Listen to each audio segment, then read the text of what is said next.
we start with the session, a few instructions.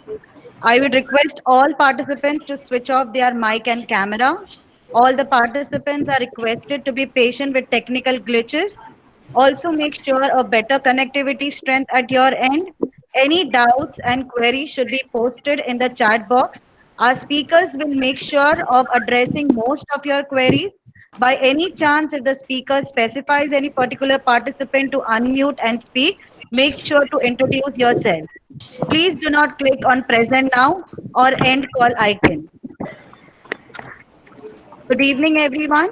On behalf of the principal, Dr. Shrikant Sawant, CEO, Dr. Mala Kharkar, and the management, I, Ms. Rima Quadris, would like to welcome you all for the 5 days faculty development program on yoga and well-being. 21st June, as we all know, is celebrated as International Yoga Day. The idea of International Yoga Day was introduced by our Prime Minister, Mr. Narendra Modi, during the speech at United Nations General Assembly.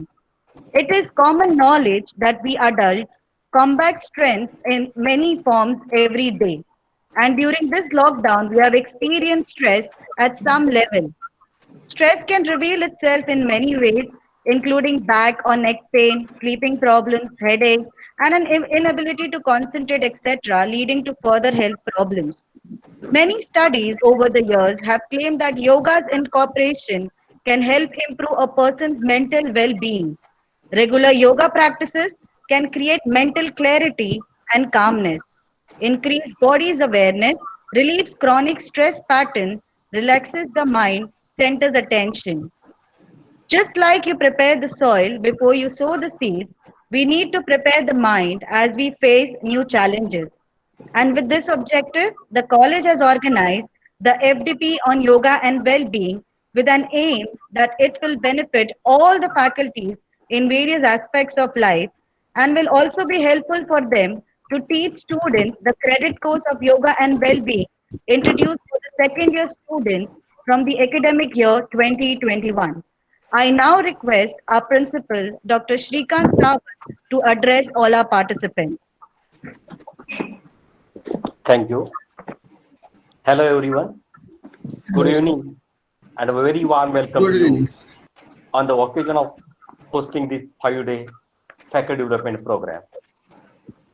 First of all, I wish you all happy International Yoga Day. We at Sir Sitaram and Lady Shantabai Patkar College of Arts and Science and H.P. Worthy College of Commerce and Economics welcome you all on the occasion of hosting this webinar, 5-day faculty program. It gives me immense pleasure to welcome our eminent guest, Mr. C.N. Rao and Dr. A.G. Gadre, as a resource person from Ambika Yog Kuti. These expert yoga teachers will express their views. Whatever queries our participant may put in chat box, they may explain everything. This FDP, 5-day FDP on yoga and mental being. We have other resource persons, Medha Lavekar. We wish to start a course on yoga, mental health, and value and ethics, which will surely benefit teachers as well as students, because ethics and values are very important. At the same time, yogas and mental health is very important. We know in this advanced age, in the age of science, technology, we are confronting with too many problems. And therefore, to get mental health is very important. Yoga is a nice solution over all those things, I think. International Yoga Day has been celebrated annually on 21st June since 2015. Yoga is a physical, mental, and spiritual practice which originated in India. The science of yoga is a scientific basis of modern yoga exercise in human sciences, anatomy, physiology, and psychology. Yoga's effects are some extent shared with other forms of exercise. Yoga is used as therapy, especially for psychological conditions. Friends, therefore, it's time to seek knowledge from these expertise. Once again, I would like to give warm welcome to all of you. I also welcome our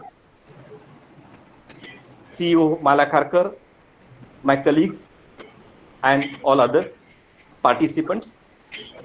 And now over to Rima. Thank you.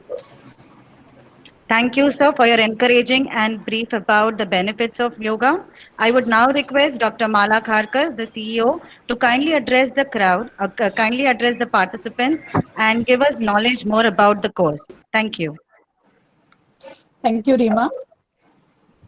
Good evening, everyone. Happy International Yoga Day to all.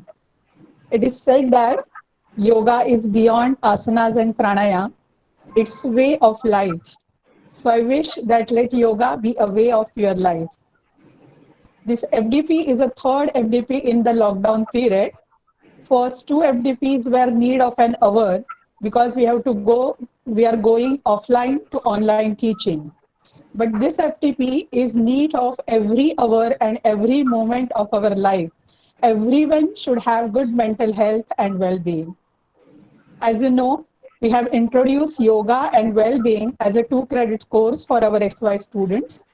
The aim behind this FDP is the teacher should take training of this course and then impart it to our students.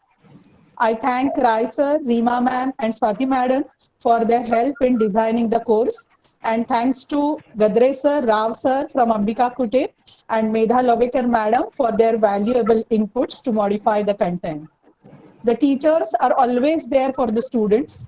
They always understand their problems and do the counseling to them. But I hope with this training, we will understand the students' need in a better way and give them appropriate support. This program will promote healthy, emotional, social, and behavioral development. Thank you so much. Over to Rima. Thank you, ma'am. Like you said, of course, this course is going to help the students as well as the teachers in many aspects. I would now request Dr. B.M. Rai, the Chief Coordinator of Self-Finance Department, to introduce our speakers, Dr. Ashok and Mr. C.N. Rao. Thank you. Over to you, sir. Thank you, Rima ma'am. I now introduce our today's trainers who both belong to Ambika Yog Kutir. Our first speaker will be Kaduvetti Neelkant Rao, who is popularly known as C.N. Rao. He is a graduate in electrical engineering from Banaras Hindu University.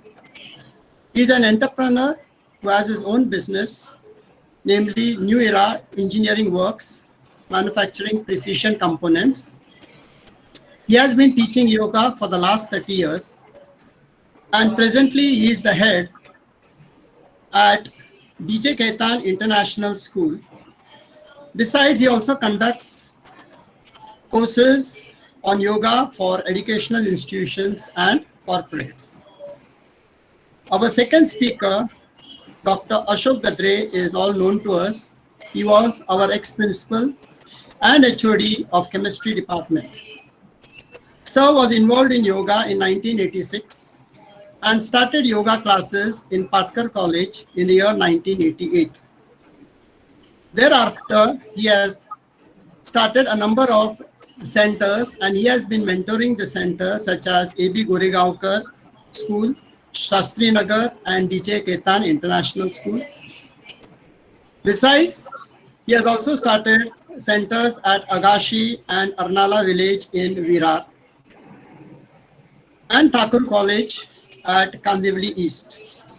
At present, he is zonal head in charge from Dahisar to Palghar, where he is mentoring 9 centers. Thank you very much. Over to Rima madam. Thank you, sir. I would now request Dr. Ashok and Mr. C.N. Rao to start with the session. Sir? Thank you, Hello. Rima. Yeah. Thank you. Principal Sir, CEO Mala Karkarji, Dr. Bhujang Roy, and all other professors, lecturers who were, all of you who are present here. I noticed something like 95 people who are present here. I welcome you all on behalf of Ambika Yog Kutir, and I also greet you all on the occasion of the International Yoga Day. We celebrated that day in our own fashion in the morning, and we had a very lovely session from 8 o'clock to 9 o'clock where we presented various asanas, etc. Here, Dr. Rai has been in touch with me for quite some time, as well as the principal madam, the CEO Mala Karkarji. We, in order to have a credit course, part of which will be yoga and the other part will be ethics. We have also tried to work with them to have a curriculum for yoga.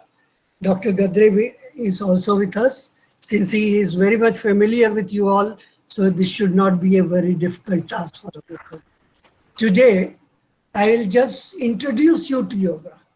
Most of you, of course, must have by now heard about it, read about it. Some of you must be actually practicing also. Still, we go from the beginning.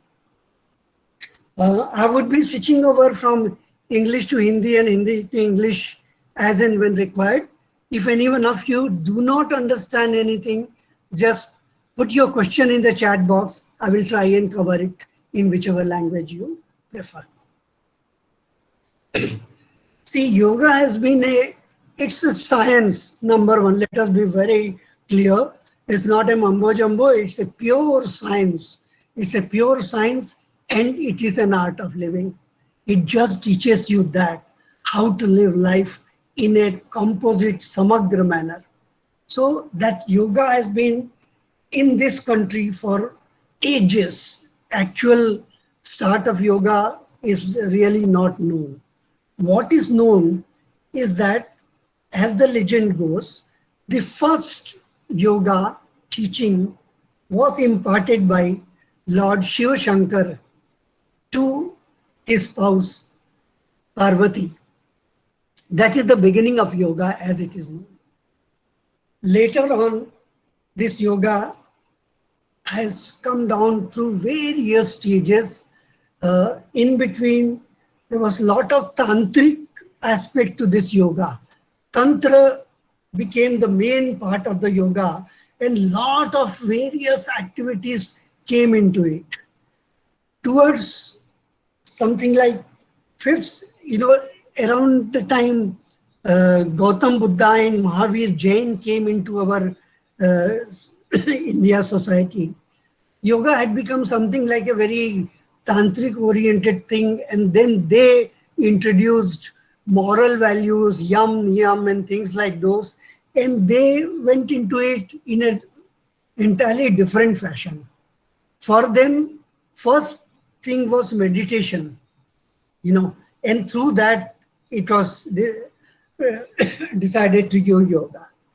That continued during the influence of Buddha and Mahavir Jain, but after their demise and later on 4th or 5th century AD, some other developments took place. A great yogi called Matsyendranath, and later on his follower Gorakshanath, and then other Nathpanthis. They transformed the yoga teaching from what was essentially a meditation and a thinking and that kind of thing into an action-oriented yoga, which later on came to be known as Hatha Yoga. Hatha Yoga, the name is a little misleading for those who do not know. A lot of people misconceive it as Hatha.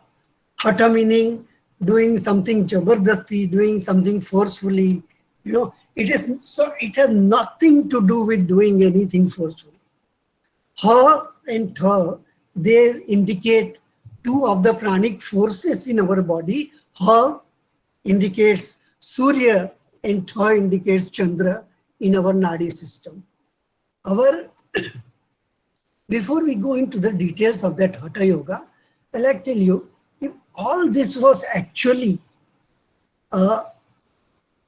three various highways which were there to reach God. Ultimately, the aim of yoga also is union with God, because yoga itself means union. Yoga goes by stages. In the very first stage, we try to unite our own body with our mind. Many a time you will find that our mind is elsewhere and our body is elsewhere. Right now also it may be happening that many of you are physically present in this FDP, but mentally you may be elsewhere. So in the very beginning, first preliminary stage, we try to unite, that is yoga, our mind with our body. As we progress, the next stage of yoga comes, wherein we try to unite our mind with our soul. You know, अपने मन को हम अपनी आत्मा के साथ में जोड़ने की कोशिश करते हैं. And in the ultimate stage of yoga, where we go to Dhyan Dharana Samadhi, there we try to unite our soul with the Supreme Soul, our Atma with Paramatma. Those are the three stages through which yoga goes. Now see, to reach God, our ancient rishis, munis have indicated three kinds of systems. The three yogas which are there, one is known as Bhakti Yoga, that is the path of pure devotion to God. The second is known as Jnana Yoga, that is the path of knowledge. Through knowledge we try to reach God. And the third path indicated is Karma Yoga. Through action we try to reach God.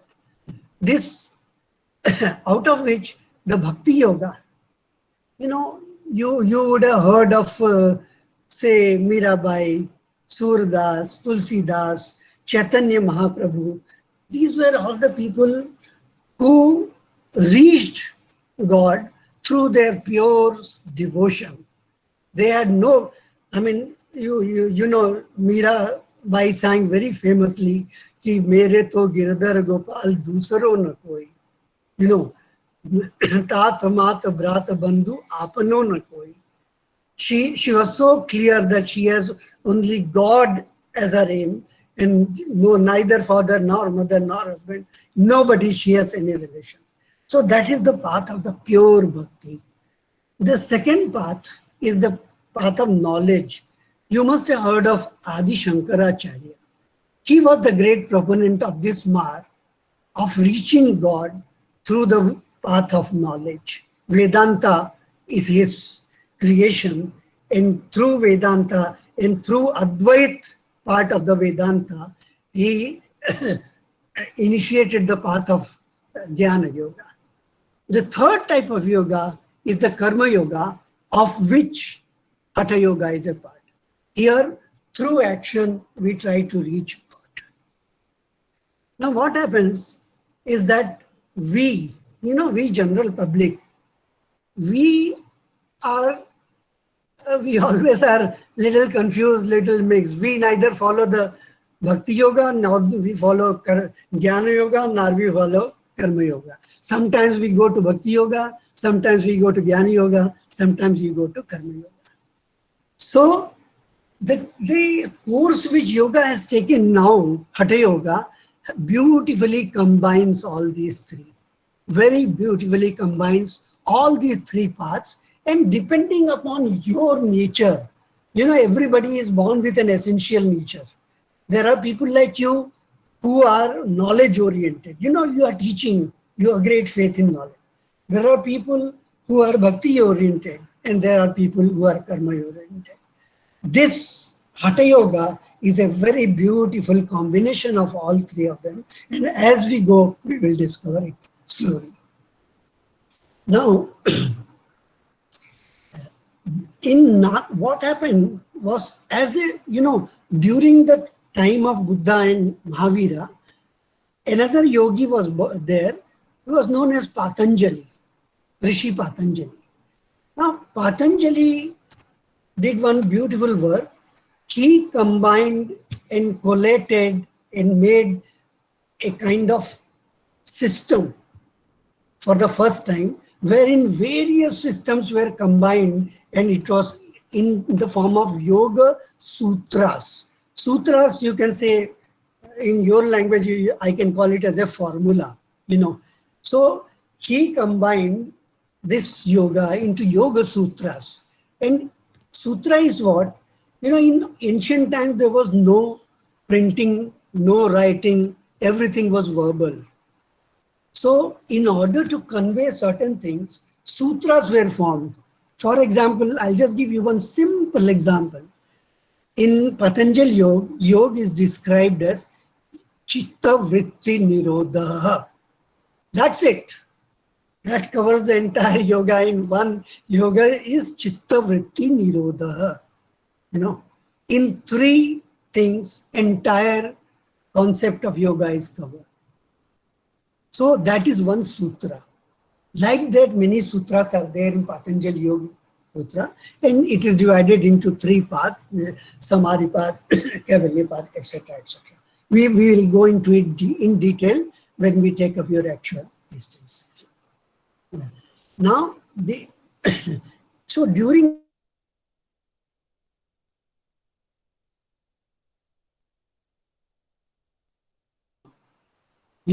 Yama was social values, and there were 10 things prescribed in that, how to go about so that we have a nice society.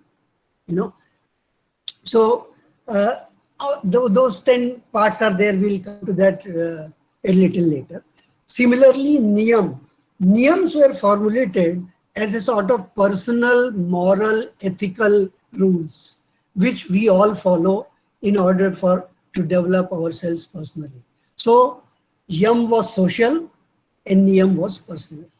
These kinds of things were first formulated by Patanjali in a very systematic fashion. After Patanjali, what happened, that Indian society had become, basically through Buddha influence as well as Jain influence, people had become very lethargic. People became, because they indicated a path of first meditation. Now, you and I, all of us know, that it is very easy to say that we'll do meditation. But when you sit down to do your meditation, your mind runs away here, there, everywhere. It's very, very difficult to get into meditation. So around 4th century AD, this Matsyendranath Rishi, and followed by Gorakshanath and other Nath Panthis, they came into picture in India. And what they did, they formulated another scheme called Hatha Yoga. And here the emphasis was that first, you make your physical body perfect through various Shuddhi Kriyas. They formulated these Shuddhi Kriyas. They called this as Shatakarma. What are these Shatakarmas? We will go into it. Dr. Gadre will elaborate upon it at a later stage. Their path was very, very clear. They said, unless you have a body which responds to various pressures, you cannot do meditation. So what you have to do is to first purify your body, make it into a strong, stable body, physical body. And once you have that stability, once you are in a position where your body allows you to sit for meditation for a long time, then you can proceed to yam, niyama, and other aspects of the yoga. So this Patanjali Yoga has 8 parts. That is why it is called as Ashtanga Yoga. So out of this Ashtanga, these are Yam 1, Niyam 2, Asana 3, Pranayam 4, Pratyahar 5. These 5 elements of the Ashtanga Yoga, these constitute Hatha Yoga or Bahiranga Yoga. Bahiranga meaning external. These deal with all external world as we see them through our eyes or feel them through our skin or sense them through our nose or hear. So these 5 parts, Yam, Niyam, Asan, Pranayam, Pratyahar, they deal with the external world, the world which we see. The other 3 parts, Dharana, Dhyan and Samadhi, these are the 3 parts which are also called as Raja Yoga. So Hatha Yoga and Raja Yoga. Many places Raja Yoga comprises of Dhyan, Dharana, Samadhi, and it also includes the 5 elements of Hatha Yoga. So both are known as such, but generally Hatha Yoga deals with the external world and the Raj Yoga deals with the other world which we all have. You all know that you have an internal world. You have mind, you have intellect, you have power of discrimination, and you have what is a very unique word in Sanskrit, of which I personally do not know of a equivalent English word, that is known as Chitta. Chitta is sort of a hard disk of your entire intellectual this thing, wherein whatever you see, everything gets recorded. That is why Patanjali says it is Chitta Vritti Nirodha. In Chitta, all kinds of vrittis mean thought processes, thoughts. They keep on coming. We want this, we want to go here, we want to see this, we want to eat this, we want to talk to so-and-so, we like so-and-so, we don't like so-and-so. All kinds of vrittis keep on appearing in our mind, in our internal, intellectual or intellect and internal. So the internal world has its own existence, and at the ultimate stage of yoga, we try to combine this physical world, Bahiranga Yoga. We conquer it through various Shuddhi Kriyas, through asanas, through pranayam, and then we go much higher into the internal world of dharana, dhyan, and samadhi. At some stage in India also, there was a lot of confusion saying that this yoga is meant only for yogis, for sadhus and things like those. As a matter of fact, this yoga, Hatha Yoga especially, is so beautiful, and it is designed for grahasthis, for householders, for general people like you and me, because it tells us how to live this life healthily, happily. The happiness consisting of mental, physical, spiritual, all kinds of happiness. So this happiness can be attained through the practices of Hatha Yoga. So we should not have any doubts in our mind that this yoga is meant for, say, ascetics and saints and things like those. It is very much attuned to, and it is very much designed for all of us. All of us can benefit from this and immensely benefit from it if we follow the practices. The other part of this is that this yoga, apart from it has its own theories. Yes, there is a theoretical element in it, but essentially yoga is something which is to be experienced.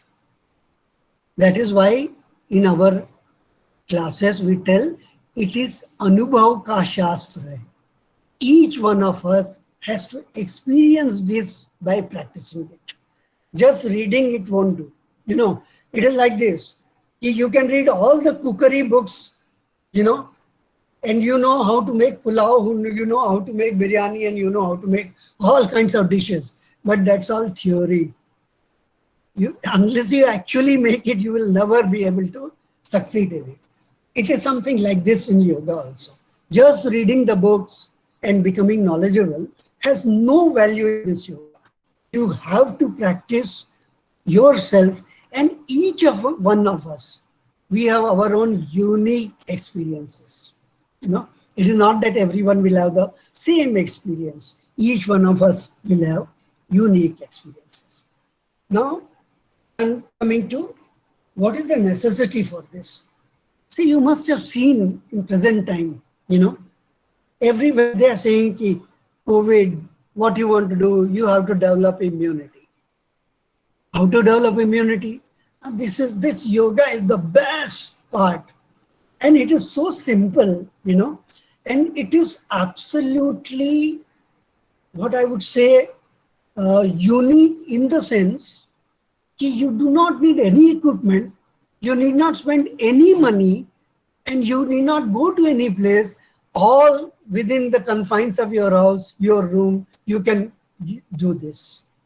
In present COVID circumstances, wherein you are not able to go out, tell me, this is God's gift. All you got to do is have a mat, and that's it. Nothing else you require.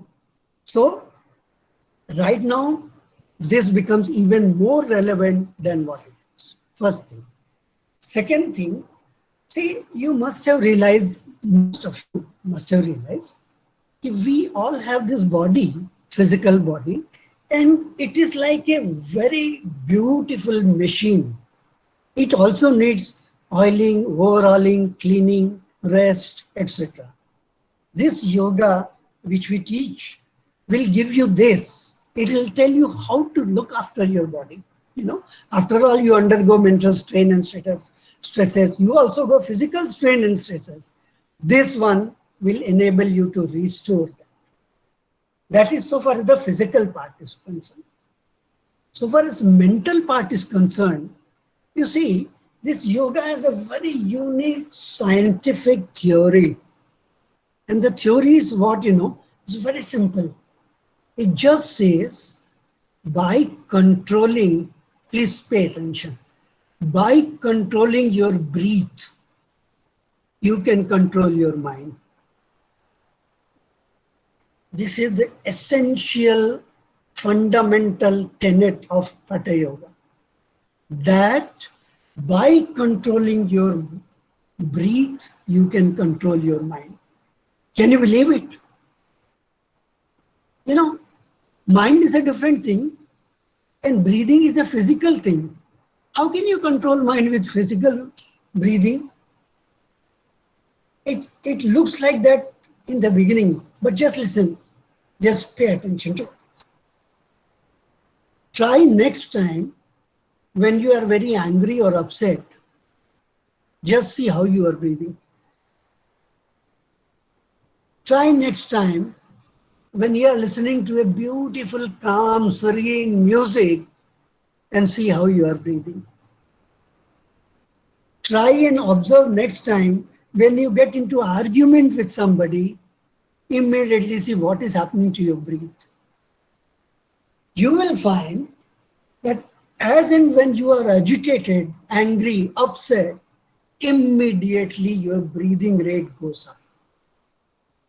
Our normal breathing rate is about 15 to 16 breaths in a minute.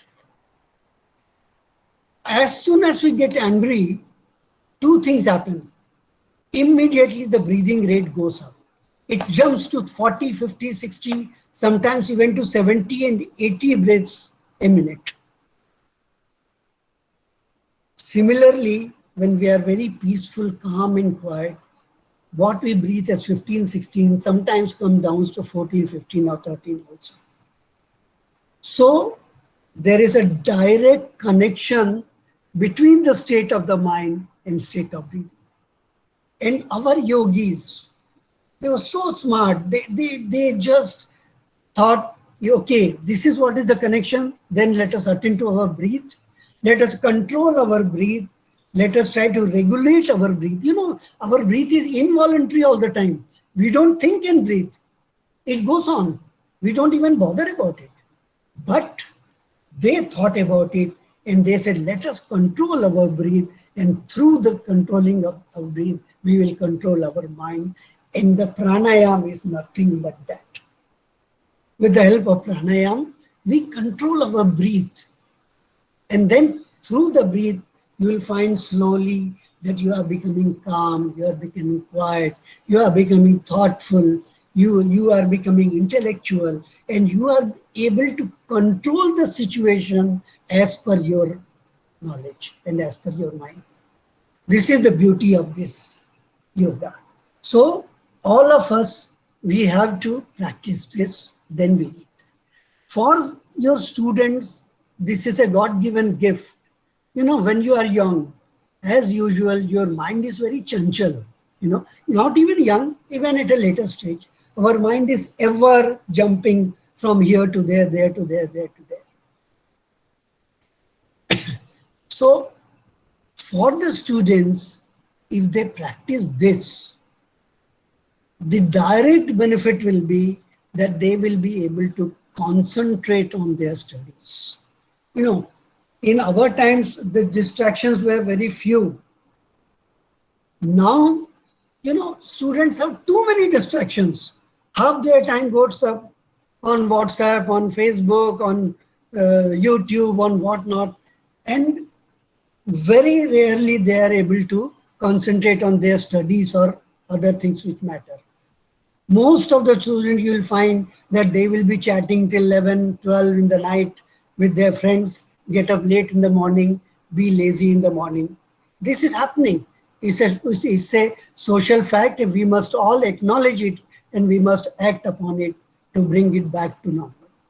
So this yoga, once you teach them, once they practice it, slowly they will find a lot of calmness in themselves, and they will be able to concentrate on your studies, and your job of teaching will become much, much easier because their grasping power will go up very fast.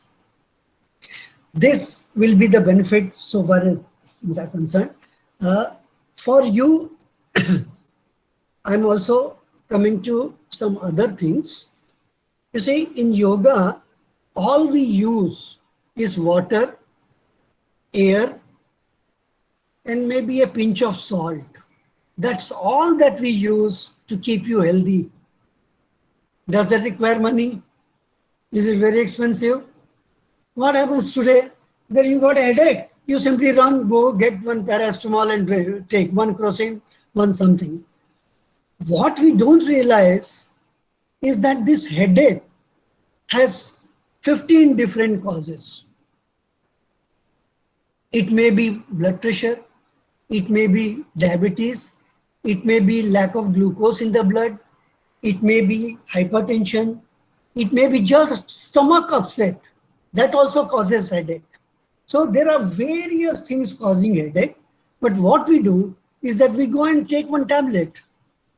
What this tablet does, the tablet is not curing the cause.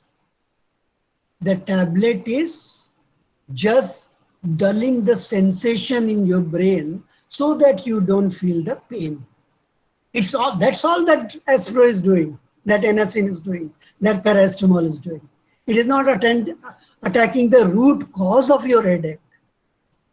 In yoga, we go to the cause. We remove the cause, first thing. Second thing, the moment you take paracetamol, you take Brufen, you take other medicines, all of them have side effects. You know, they cure your headache, but they give you some other problem. This happens with 80 to 90% of allopathic medicines. Yes, in emergency, we have to take it. We do take it.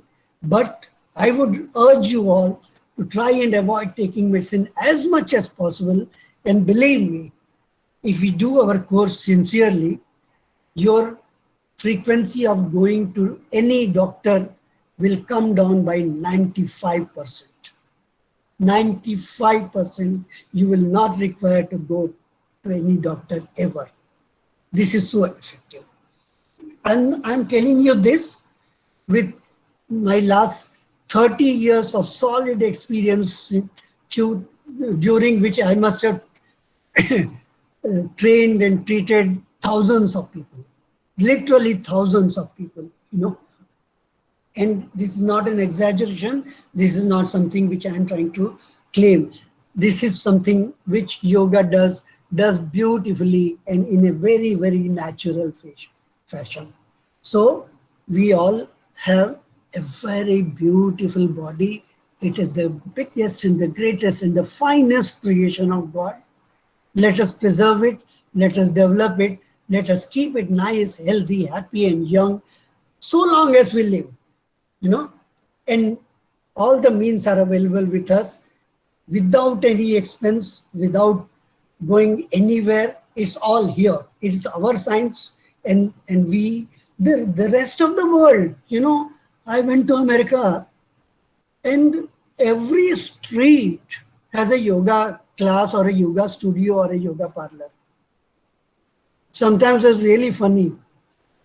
I went to a corner and there it was written, you know, yoga tree. And below there was the board, Meera Bhajan, $20. So you hear Meera Bhajan for $20. But that's how it is. You know, they are reaping full benefit of our yoga. They have learned it. They have realized the beauty of it. They realized the value of it. And now through, I'm really very grateful to our Prime Minister Modi as well as Baba Ramdev to popularizing this yoga and taking it right to doorstep of all general public. I thank you very much for listening patiently to me. Dr. Gadre will carry on further and give you some further details. Thank you very much. If you have any questions, please come forth.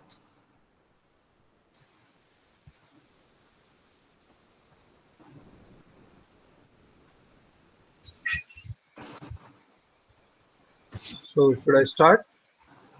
Any questions, please?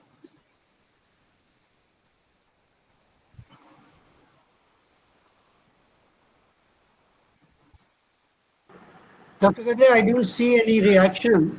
Yeah. I suggest you please go ahead. Should I go ahead? Yes, I request you to please. Yeah. Yes, sir, you can go ahead.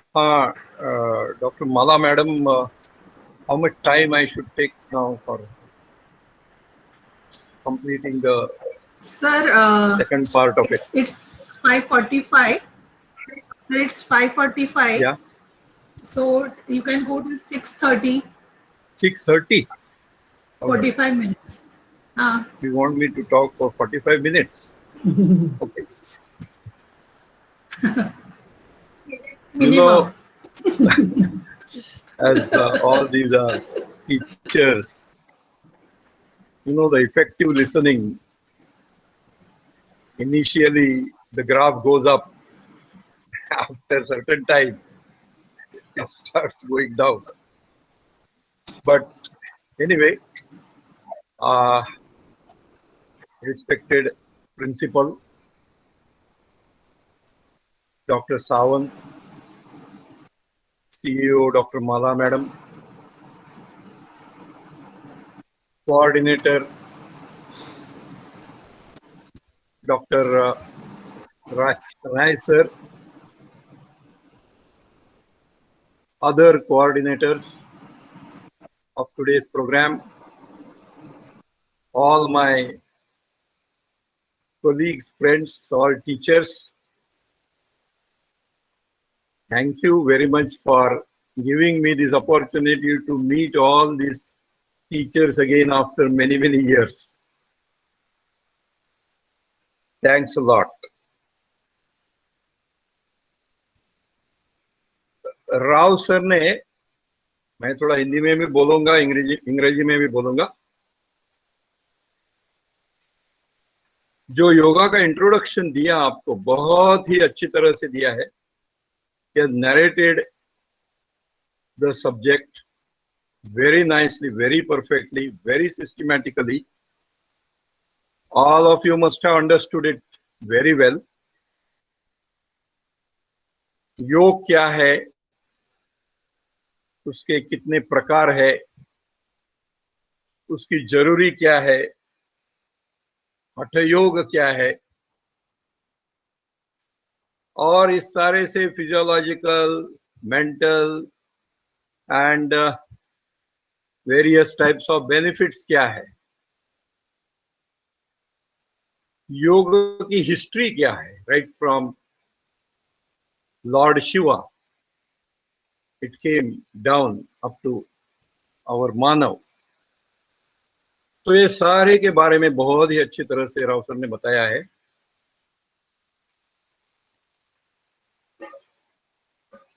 जो syllabus दिया है उस syllabus में भी ये मेरे पास है इधर, it's introduction to yoga and its types, physiological effects of yogic practices.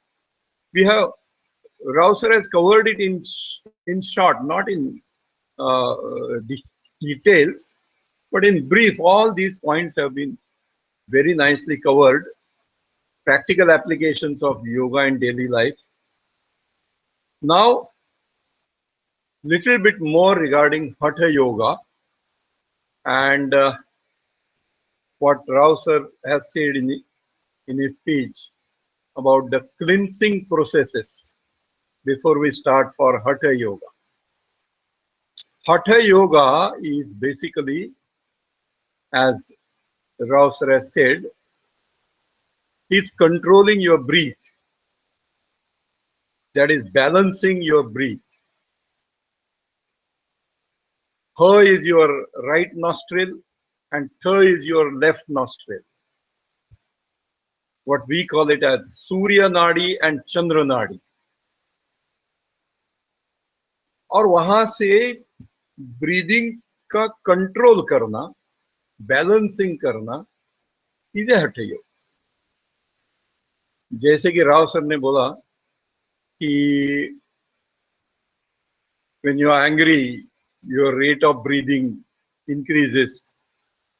When you are in a different situation, emotional, or when you are happy, when you are listening a beautiful song, music, at all these stages, the breathing differs. So you have to keep your breathing in a balanced way to keep you fit physically and mentally. That is Hatha Yoga. If you observe your breathing, many times you'll find that one of the nostril is not breathing properly. So to have such a practice that both the nostrils are breathing simultaneously and in a balanced way, you have to carry out this Hatha Yoga practice. Now, initially what is required is cleansing processes.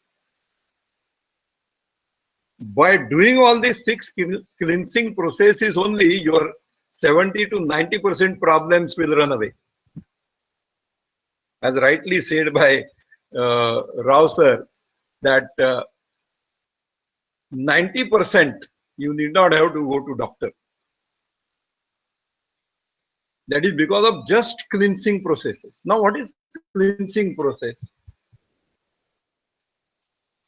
In our body, all the metabolic activities, they are carried out by what we call it in our language as Vata, Pitta and Kapha. Gases, acidity and Kapha, Phalgam. These 3 are required for the metabolic activities of the body. But what happens many times is it becomes excess due to various reasons. That is, bad eating habits or emotions.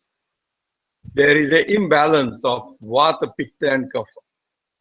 Some becomes in excess, and that starts creating your physical and mental problems. So what is required is the balancing of all these 3. In Ayurveda, it is called as dosha, 3 dosha. Vata dosha, Pitta dosha and Kapha dosha. It is said like this, कि ऐसा एक भी रोग दुनिया में नहीं है जो वात पित्त कफ के सिवाय और किसी कारण से होता है. It is all because of this Vata, Pitta and Kapha, even cancer. And therefore it becomes very necessary to balance this Vata, Pitta and Kapha in our body. And that is done by these cleansing processes. You remove the excess and get balanced. These cleansing processes are of 6 types: Neti, Dhauti, Kapalabhati, Nauli, Basti, and Tratak. Now, unless you do all these 6 processes perfectly, you cannot get control over your physical and mental problems. I will just explain each one in short. In detail, we are going to learn it later on. The practical also, we will learn it later on. और जैसे राव जी ने बताया है कि ये अनुभव का शास्त्र है, तो आपको इसका अनुभव करना है. जब खुद करोगे तब कुछ पाओगे. इसलिए ये टीवी पे देखने का शास्त्र नहीं है खाली. And you teachers, when you get experienced, you can very well teach it to your students. And therefore, आप खुद पहले एक्सपीरियंस करो, आपके सारे प्रॉब्लम्स निकल जाएंगे और फिर स्टूडेंट्स को बहुत ही अच्छी तरह से आप सिखा पाओगे. राव जी ने एक बताया कि योगः चित्त वृत्ति निरोधः, चित्त की वृत्तियों का निरोध, control. Now, when there is a imbalance in your chitta vritti, your thinking process, your emotions, there is a total imbalance in your body. Particularly the endocrine system gets imbalanced. That is, your secretion of different hormones get imbalanced, and that creates the problem. Therefore, चित्त वृत्ति का निरोध ये बहुत ही आवश्यक है, और ये सिंपल योगिक प्रोसेस से you can get it properly. Simple yogic process. We are not to become yogi and do something very different body postures and other things. No, not required. What we require is a fitness.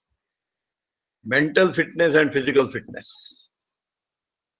And mental and physical fitness is achieved by these simple things. Therefore, our Guruji has rightly said, yoga as swasthya yoga, which keeps you mentally and physically fit. So these 6 cleansing processes. First is neti. You take a neti pot, put warm salt water in one of the nostrils. It comes out from the other nostril because they are interconnected. Your mouth and nostrils are interconnected. So water goes from one nostril, comes out from the other nostril. This particular process is called neti. It's a wonder. Hundreds of different problems can be cured by doing neti. Now today we are, going through a very bad phase of corona virus. Neti is very helpful in such a case. Because, coronavirus enters through the nose or mouth or eyes. And so if we clean these parts, if we obstruct the virus there itself, then it won't go into the lungs and you won't have any problem. So neti is very important. Every day, at least once, the neti should be done, and it is very simple, very simple. We will tell you later on with demonstrations how to do it. Particularly the disease like migraine, sinusitis, they are all cleared by neti. that removes excess of cough, phlegm accumulated in the sinus. The sinus becomes clear. It is said that if you do neti every day, you will never ever get fever, cough, cold, body pain throughout the year if you are doing it daily. That is the advantage of doing neti. It's a cleansing process. The other one is dhauti. Dhauti means you have to wash, clean your stomach. Like we wash our body using soap and water. So like that, using water, you wash your stomach. Remove all unwanted things like undigested food or excess of acid, pitta. That all is removed by doing this kriya called jala dhauti. What we do is, you drink lots of warm, little salted water till it comes up to your throat. You feel like you have to vomit now. You feel a vomiting sensation. And then immediately vomit out the water. So when you vomit out the water, along with that, it removes all the dirt from your stomach. And that is how excess acid is removed. Acid is required for the digestion of food. That is the digestion in your stomach. You know, there is hydrochloric acid in your stomach, and that is acting as a catalyst for digestion of the food. But excess of that is to be removed. And how excess is created? By a number of reasons. One of the reasons for hyperacidity is stress, strain, tension. And nowadays you can't avoid that. So you have to keep your mind calm and quiet, stressless.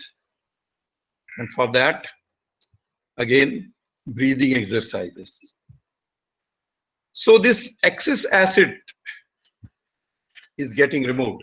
You know, if there is a lot of hyperacidity,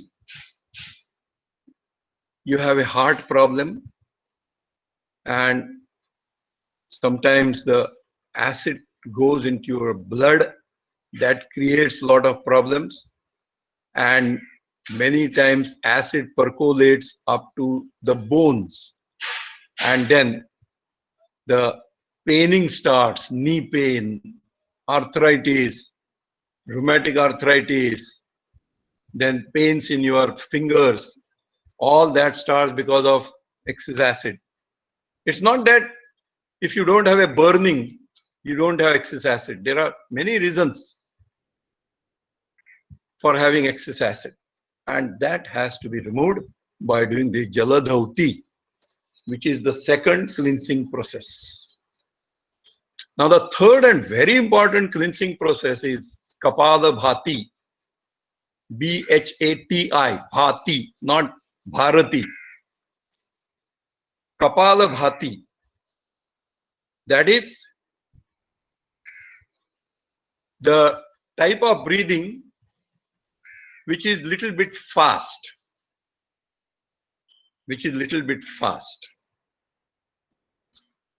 Our Guruji said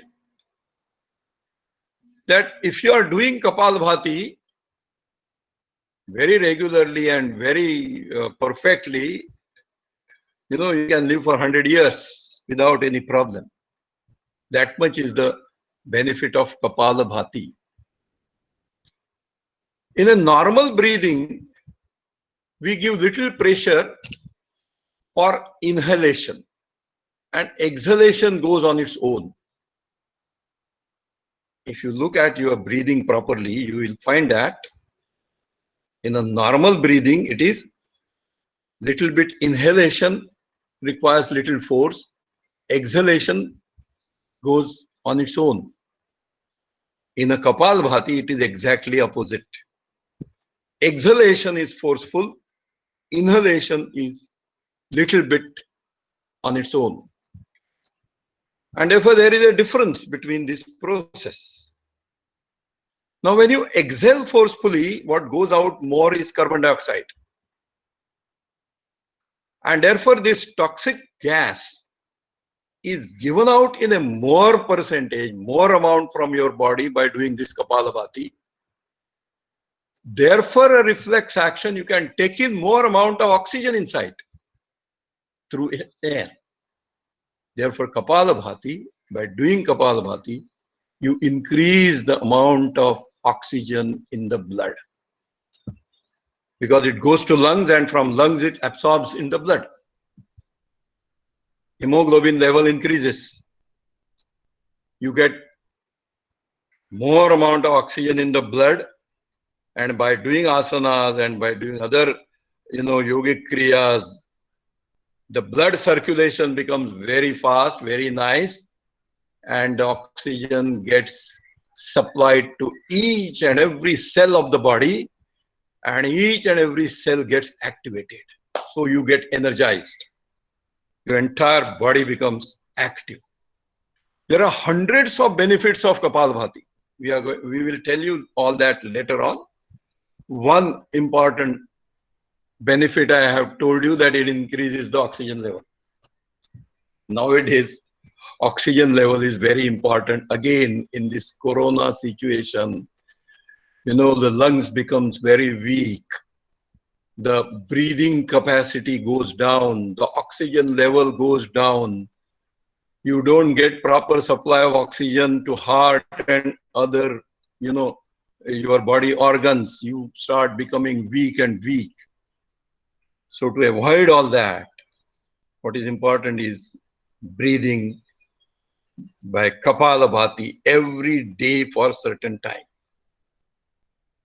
It should be done by proper guidance. It should be done by proper guidance, not just by looking at TV. So during our lectures, we will demonstrate all these things. But it is a must.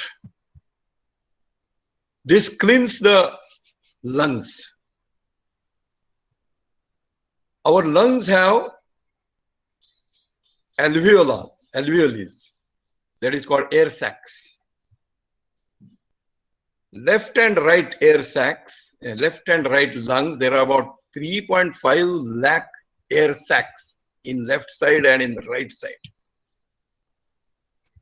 where the air that we breathe goes, and then the blood purification starts. But majority of these alveoles, they are filled with cough. And therefore our breathing capacity itself has gone down. When the sadhak comes to us, and when we observe the breathing or Kapalabhati in the beginning, they can't do it 5-10 times. They can't breathe properly. So you have to open out the lungs, you have to remove the cough from the lungs, you have to strengthen the lungs, and that is done by the process of Kapalabhati. So many other advantages. So Neti, Dhauti, Kapalabhati, and then comes Nauli. Now we start cleaning the downward part of our body. Up to stomach we have cleaned, we have removed cough, everything. But what about below that? The unwanted food has to be thrown out properly every day. If that is not thrown out, if the food deteriorates in your body, it gives a lot of bad gases, a lot of toxins are created.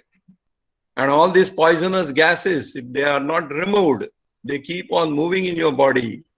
And then your body pain, body ache, and headache, and all these things will start. So what is most important is bowels should be clean. And that is again a cleansing process of the downward part. And that is done by this Nauli Kriya. Of course, Nauli Kriya nowadays is very difficult.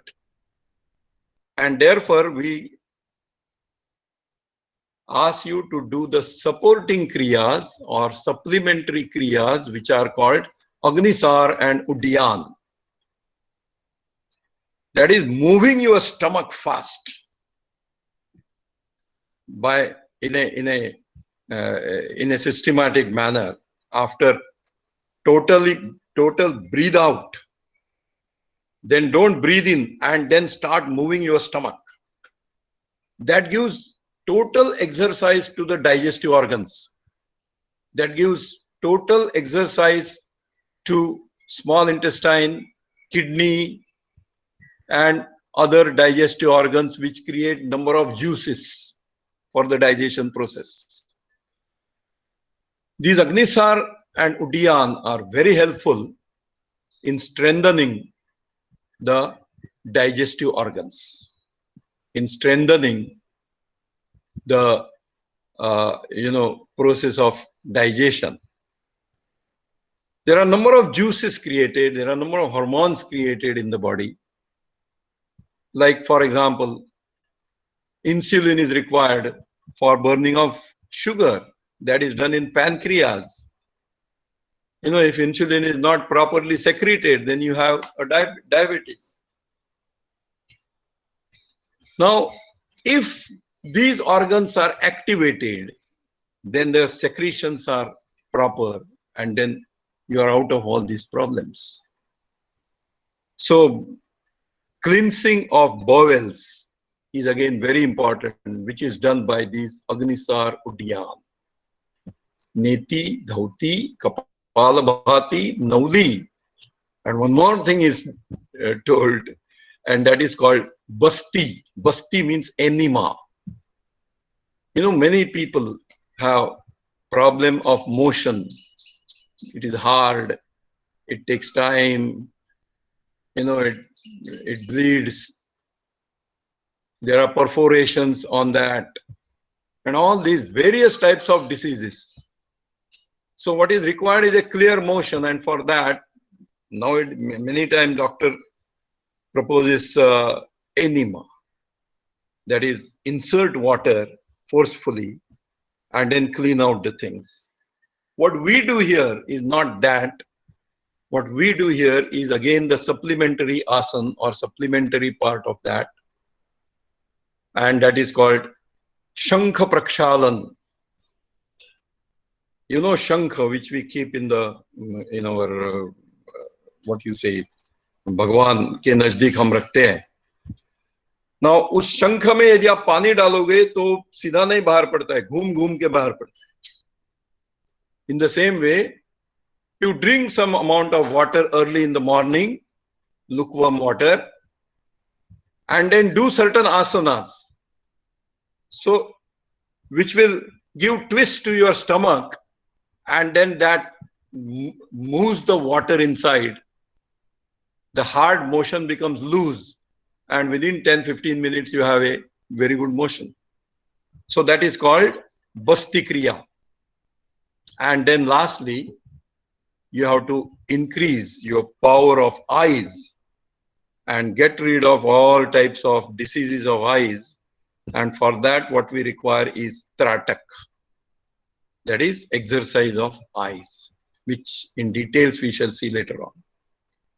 So in short, these are the cleansing processes which removes axis of cough, axis of gases, axis of acid from your body. We teach all of this. And if you do that, 90 to 95% of your problems will go away. I'm really telling you. 90 to 95% problems. That gives you confidence.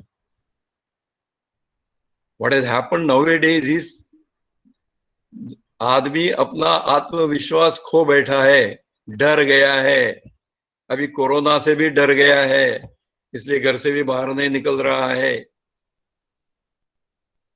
लेकिन हमने खुद experience किया है, हमारे कुछ लोग जो पहचान के लोग जो कोरोना के पेशेंट बने, उन्होंने कंटिन्यूअसली कपालभाति, उज्जयी, ओंकार, गायत्री मंत्र ये सब कहने से वो बहुत ही जल्दी अच्छे हो गए 3 दिन में और वापस भी आ गए।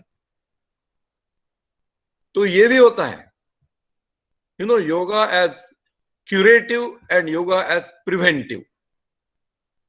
कुछ न हो इसलिए हम शुरू से ही करते हैं तो आगे चल के हमको कुछ प्रॉब्लम नहीं आएगा, और है कुछ प्रॉब्लम तो उसको इरेडिएट करना है, पूरा जड़ से निकालना है।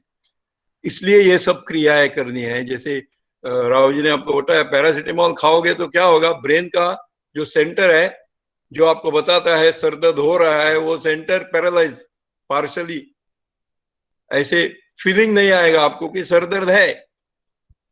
तो इससे अच्छा क्या है, उसको जड़ से निकाल दो। Migraine, very very serious problem, and nowadays all these types of diseases, they are spreading. These are called as lifestyle diseases. हमारी लाइफस्टाइल बदल गई है, इसलिए माला मैडम ने शुरू में ही कहा कि yoga is a lifestyle. Yoga एक जीवन शैली है। जैसे हम खाते हैं, पीते हैं, सोते हैं, रोज जागते हैं, काम करते हैं, वैसे रोज के रोज योग करते हैं।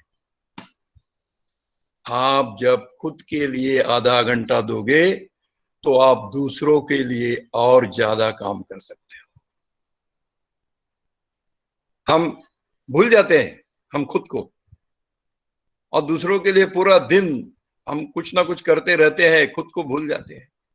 और फिर जब ये शरीर किधर ना किधर दुखने लगता है तब याद आती है शरीर की, तब तक शरीर की याद ही नहीं आती। फिर भागते हैं डॉक्टर के पास, और फिर वो अनवांटेड गोलियां which creates lot of side effects. एक डॉक्टर था, उस डॉक्टर ने ऐसे बोला था कि these allopathic medicines, they suppress one disease but it causes other diseases because of side effects. इसलिए okay, that all is required. I'm not saying that these medicines are not required, लेकिन कभी जब भी बहुत ही जरूरी है तभी, not every now and then. आजकल हमारे घर में वो कपाट भर गया है मेडिसिन से, कुछ हो गया तो खाओ गोली, आदत हो गई है। तो इस आदत को छोड़ना है। हमको हमारे स्टूडेंट को ऐसे फिट बनाना है। 90% of the diseases are psychosomatic. They are related to your state of mind. मन ठीक है तो सब कुछ ठीक है, मन ठीक नहीं है तो बहुत कुछ होता है। Even leg pains, body pains, back pain, everything is because of mind. So मन को शांत रखना, स्टेडी रखना, ये योग सिखाता है। सिंपल सिंपल क्रियाएं, कपालभाति है, उज्जयी है, ओंकार है। ओंकार chanting is a perfect science. We will let you know it later on, how it works inside. So all this, if it is done properly, you are out of mental and physical problems. And I'm happy that Mala madam and principal sir has started this credit course to the students, and they have chosen second year students. That is also very good, because they have to appear for third year again, stress and tension. And if they do all these yogic kriyas every day perfectly, they will have tremendous strength to work later on and in their future. So very nice that this thing is being introduced, and we, on behalf of Ambika Yoga Kutir, myself and Rao sir and our entire team, we will definitely give support for this as far as possible with our capacity. I think the time has come to discontinue this. Thank you very much. We have just given the brief idea of all these things, and later on when it will be decided to start it, how many participants will be there. Based on that, we will start giving this training to the teachers. And when the teachers are trained, you will not have any problem to start this course in your college in future. Thank you very much. Thank you, Dr. Ashok, sir. We have few queries in the chat box. Yes, Yeah. I saw two of them. Yes, sir. I didn't get it. Hello. There are few queries in the chat box, sir. Yeah. Now, yeah. So, Gunjan ma'am is asking, what is the difference between yoga and power yoga? Rao sir. Raoji. Rao sir. Can you hear me now? Yes, sir. Yes, sir. We can hear Yes, you. yes. Yeah, it was muted. See, what has happened is that the yoga in last few years has been totally commercialized.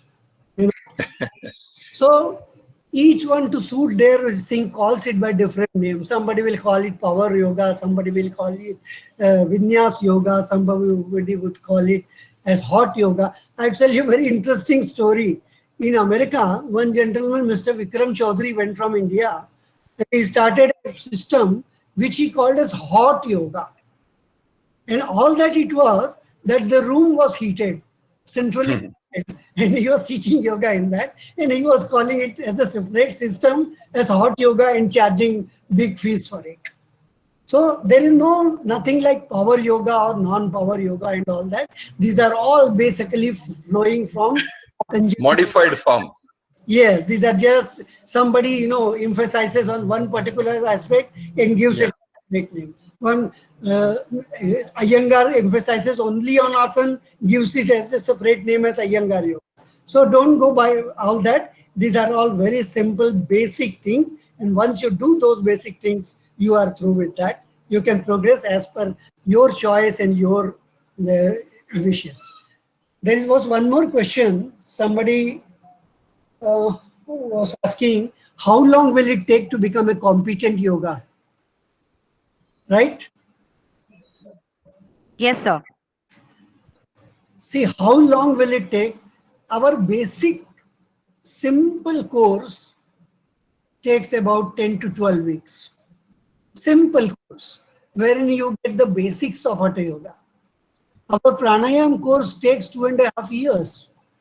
So it all depends on you, what do you want to do and at what pace you want to do. But normally within say 6 to 8 to 10 weeks, you can be say competent enough to look after yourself. You may not become competent enough to teach somebody, but you will definitely be able to practice it to your satisfaction. Thank you, sir. Any other question is there? Yes, this question is for Dr. Ashok. Swati ma'am is asking, does Kapalbhati generate heat in the body? No. It doesn't generate heat in the body. Kapalbhati gives you more oxygen. Kapalbhati, if you do Ujjayi, that is called Bhasrika Kapalbhati. Bhasrika means with friction you do Kapalbhati, then the heat is generated. But in a normal Kapalbhati, you are not doing much friction, and therefore that is not going to create heat in your body. In fact, the lungs, become strong and your oxygen intake capacity tremendously increases. It has been experimented. It is experimented that in 1 minute, a normal person takes about 7.5 liters of oxygen, of air. Normal person, he breathes 15 to 18 times in a minute. And the amount of air taken in is about 7.5 liters. If you do Kapalbhati, that is not difficult, and it is slightly forceful and fast breathing process. If you do Kapalbhati, in 1 minute, you take 75 liters of air in your body. 7.5 liters become 10 times. And if that much air is taken in, that much oxygen will go in, and then the oxygen level of the body increases. It doesn't create heat in your body. Thank you, Ashok sir. There is one more question. What is the best time to do yoga? What is the best time to practice yoga? Generally, we say that if you want to practice yoga, your stomach should be empty for at least 4 hours. You should not eat anything for 4 hours. You know, if you are taking a little bit of nashta, then about 2 to 3 hours. But if you are taking a lunch, then it is the stomach should be empty for after 4 hours you can do yoga. The best time to do yoga is Brahma Muhurta. That is early morning from 3 to 6. But if that is not suitable, any time when your stomach is empty, you can do yoga. But don't do it at nights at the sleeping time. That is not advisable. Thank you, Ashok sir. Participants, any more queries? I say you have to fix the time according to your convenience. You know, it's a time management. It requires about half an hour to 1 hour to do all complete practice of yoga. And then how to fit it in our day-to-day regular activities, that depends on you. But generally the best time is early morning. Okay, thank you, sir. We have one more question by Jetashri ma'am. She says that Surya Namaskar, I have heard that Surya Namaskar is equivalent to many asanas. Is it true? Asanas. Yes. Surya Namaskar is the best out of all, because that covers nearly 10 different asanas. 10 different asanas. And it gives exercise to the entire body. All the body muscles are activated. And that is why Surya Namaskar are considered to be the best. However, those who have backache problem, they should not do Surya Namaskar, because forward bending is avoided in case of a backache problem. Those who are very weak, they should do Surya Namaskar very carefully. There are many restrictions, many reasons. We will have one separate session on Surya Namaskar, and then we will explain all these things. But Surya Namaskar covers about 10 different asanas. Another question by Nilima ma'am, Nilima Prabhu ma'am. I am a practitioner of Brahma Vidya. So is it wise to change forms? Pardon? Nilima ma'am says that I am a practitioner of Brahma Vidya. So is it wise to change forms? Forms. Change what? I didn't get it. Hello. Nilima ma'am were there? Nilima Prabhu ma'am. Can you explain, Nilima madam? Nilima ma'am, if you're there, please unmute yourself. Sir. Yeah. Here I am. Namaskar, sir. Yeah, no. Right now, because I have undergone certain, surgeries, and then I went into yoga, Brahma Vidya from 2008. So I practice the Shwasan Prakash, the breathing exercises of Brahma Vidya. So now changing forms, I find I cannot do anything properly. So is it okay if I continue with Brahma Vidya practice? Yeah, you can. Yes, you can continue with that. But in case of Kapalbhati or chanting of Omkar and other things, I don't think there is much difference. Yes, sir. If there is a difference, okay, you can continue with Brahma Vidya. But if there is no much difference in Kapalbhati, Omkar, chanting of Gayatri Mantra, and doing certain easy body postures, then you can change the form.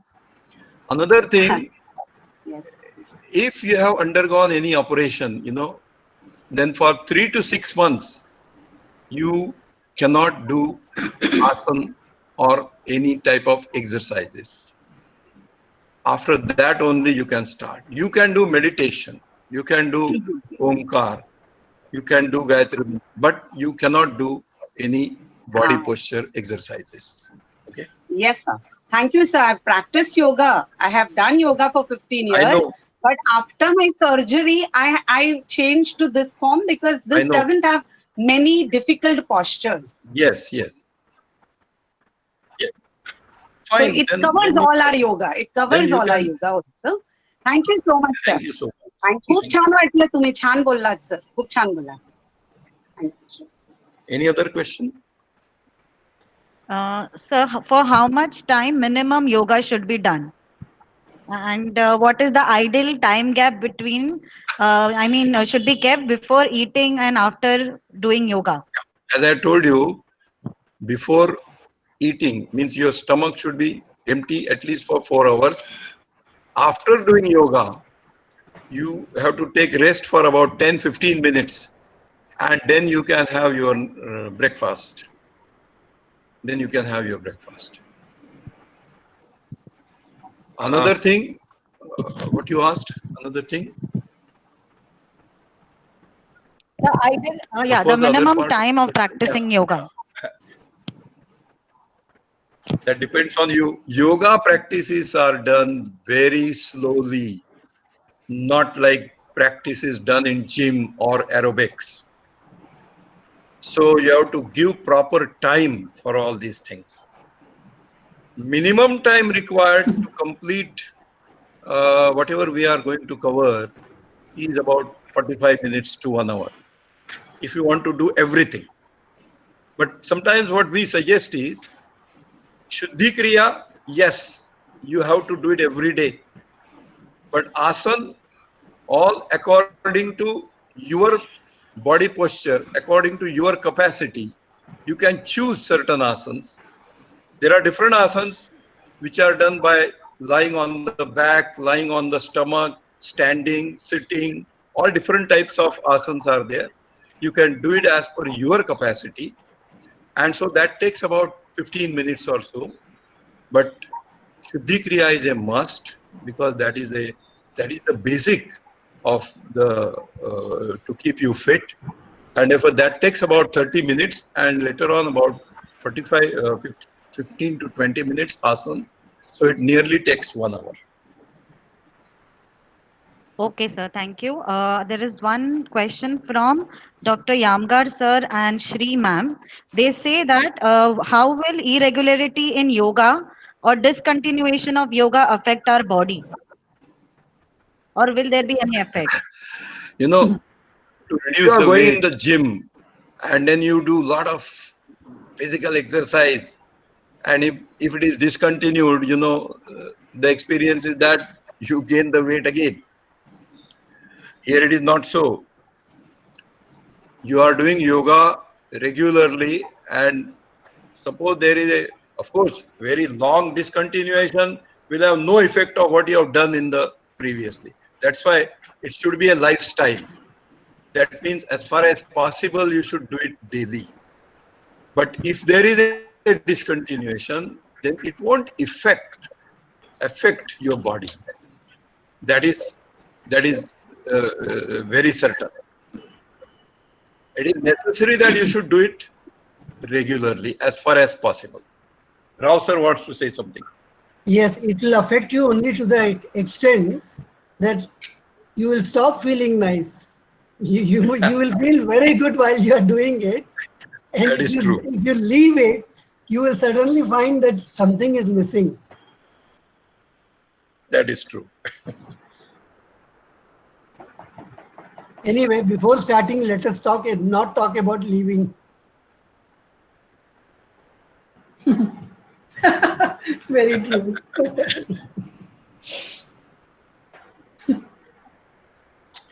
Any other thing? Any other question? Rima? Yes, ma'am. No more queries, ma'am. Yeah, Fine. no more queries. I just want to make some announcement. So Yes, ma'am. let me just do that, and then I will just hand it over to you. Hello, everyone. Actually, today we are at the end of this webinar on yoga, but believe me, this was just an introduction, and we will be having 5 to 6 more sessions for yoga training. And the Shuddhi Kriya which Sir has introduced today, we will be learning that with demonstration, and many more things we have to learn in that training. So what we are going to do is we will be circulating the Google Forms, and whoever wants to enroll for this training, they have to fill that Google form. We don't want to force anybody, that's why we are not making it compulsory, but I will be happy if all the teachers enroll for this training. It is for our benefit as well as our students' benefit. So please fill the Google form and enroll for the training. Thank you. Over to Rima. Thank you, Mala, ma'am. Yes, ma'am. Rima? Hello. Ma'am, you can hear me? Hello. Rima, you please unmute yourself. Ma'am, you can hear me? Yeah. Okay, thank you. Yeah. Yes, Like yes. Mr. C.N. Rao rightly said, Please continue. yeah, thank you, ma'am. Like Mr. C.N. Rao rightly said, that yoga is a science and an art of living, and the essence of all beautiful art is gratitude.